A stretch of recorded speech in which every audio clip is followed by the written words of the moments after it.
I can also confirm today that I have reasonable grounds to believe, on the basis of evidence collected and examined by my office, that Israeli Prime Minister Benjamin Netanyahu and Minister of Defense Yoav Gallant bear criminal responsibility for the following international crimes committed on the territory of the State of Palestine from at least the 8th of October 2023.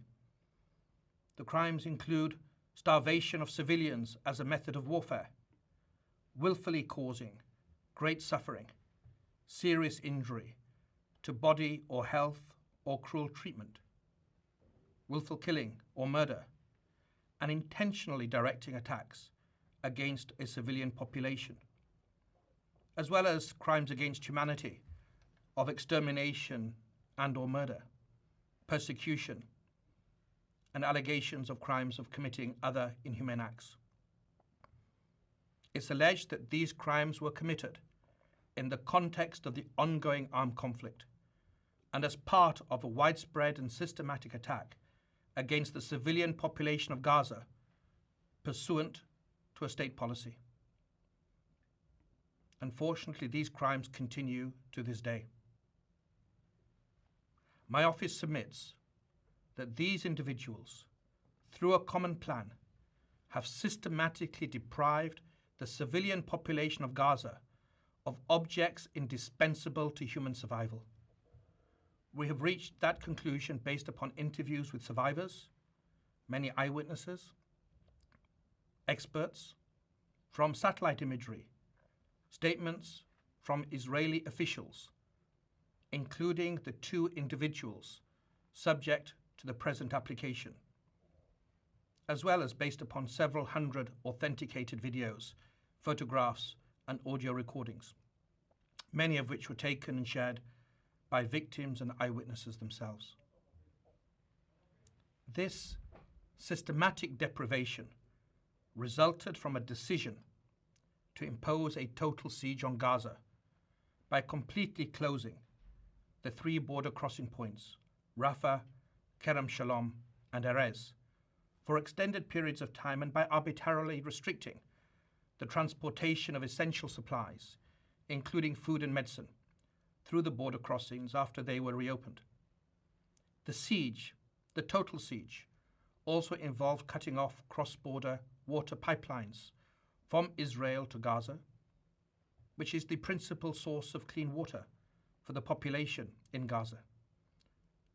It was cut off for prolonged periods beginning on the 9th of October 2023, and it was accompanied by the cutting off or hindering of electricity supplies to Gaza from the 8th of October 2023 until today. That conduct took place alongside attacks that killed civilians, including people queuing for food, the obstruction of aid delivery by humanitarian organizations, and attacks on aid workers that forced many of those same humanitarian organizations to either cease operations or limit their life-saving efforts in Gaza. The tragic effect of the use of starvation as a method of warfare against Gaza's civilian population is acute, it's visible, and it's widely known, and it's confirmed by multiple witnesses and victims, including local and foreign medical doctors.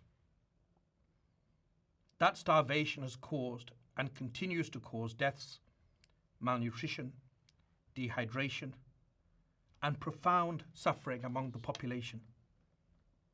Famine is already present in some areas of Gaza, and it is imminent in others.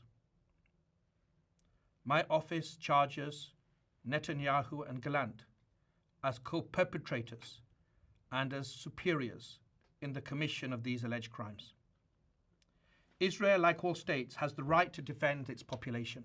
It has every right to ensure the return of hostages that have been criminally and callously taken. Those rights, however, do not absolve Israel of its obligations to comply with international humanitarian law. Intentionally causing death, starvation, injury, and suffering to the civilian population, including so very many women and children, are criminal means to achieve military and political goals. That's what we allege. As I have repeatedly underlined, since last year in Egypt, in Israel, and in Palestine, and again this year, those who do not